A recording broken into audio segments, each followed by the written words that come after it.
காஃபினா filter coffee தாங்க அப்படின்னு சொல்கிறோன்னா எத்தனை பேர் இருக்கீங்க?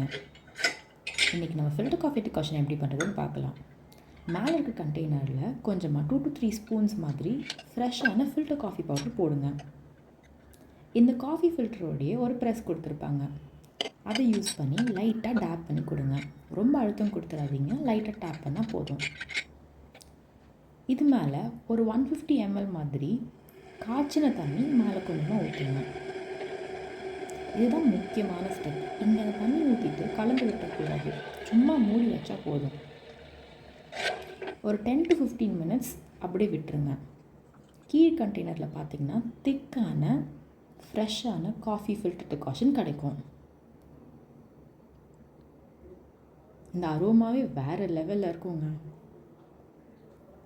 இதில் பால் போடுங்க, கொஞ்சம் சர்க்கரை சேருங்க, அண்ட் நல்லா ஃப்ராத் போட்டு சர்வ் பண்ணுங்கள்.